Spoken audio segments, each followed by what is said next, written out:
어제 밤에 제가 무슨 제보를 하나 받았어요. 결정적인 거는 권성동 원내대표가 탄핵은 못 막는다. 예. 탄핵은 못 막는다. 탄핵 못 막는다라는 그런 얘기를 하셨다는 발언이 있던데요. 그에 대해서 어떻게 생각하시는지. 그런 발언을 사석에서 그쪽에서 나와 같이 지인을 만났는데 지인이 언론 보도를 보니 그렇지 않느냐. 그래서 그 부분에 대해서는 그런 보도도 있고 또 뭐 그렇지 않은 부분이 있다. 그 정도로 대답한 상황입니다. 예. 내일 본회의에서 대통령 탄핵안 표결을 앞둔 시점에 원내대표로서의 직무를 시작했습니다. 비상 상황에 있어 당과 나라에 대한 무거운 책임감으로 직분에 임하겠다는 각오의 말씀을 드립니다. 우선 탄핵안 표결에 관한 당론에 대해서는 내일 우총에서 108명의 의원들의 뜻을 모아 최종 결정하겠다는 말씀을 드립니다. 일단 지금은 탄핵 반대가 당론입니다만 당론이라는 것은 의원들이 상의해서 결정하는 것입니다. 허심탄회하게 의견을 나누고 신중하게 결정을 내리겠습니다. 모든 논의의 출발점은 나라와 국민을 위한 길이 무엇인가여야 합니다. 지금은 국정마비 상황입니다. 국민들 사이에 탄핵 찬반 시위가 격화되고 있고 수사기관들은 과열된 수사 경쟁과 체포 경쟁을 벌이고 있고 국회는 총리와 강조들을 탄핵하거나 수사 대상으로 몰아가며 행정부를 마비시키고 있습니다. 작금의 국정 혼란을 질서 있게 수습하고 대내적인 충격을 최소화하는 데 집중하는 것이 당과 국회의 최우선 과제라고 생각합니다. 이 과정에서 국민의 불안감을 최소화할 수 있도록 당을 조속히 안정시키는 것이 원내대표로서 제가 짊어진 책무라고 생각합니다.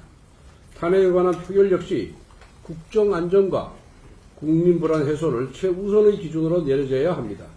이런 상태가 지속된다면 당장 내일 탄핵이 가결되든 아니면 부결되든 사회적 혼란은 심화될 수밖에 없습니다. 내일보다 중요한 것은 내일 이후입니다. 내일 탄핵 표결로 모든 상황이 끝나는 것이 아닙니다. 내일 표결 이후의 모든 상황에 대비해 국정위기와 당내 혼란을 수습하는 데 온 힘을 다하겠습니다. 그리고 우리 당의 추경호 전 원내대표의 수사와 관련하여 한 말씀 드리겠습니다. 민주당은 추경호 전 대표에 대해 징계안을 제출하고 의원 제명 촉구 결의안을 제출했으며 국수본에 고발하고 상설특검 수사 대상에 포함시키면서 또 특검법 수사 대상에도 포함시켰습니다.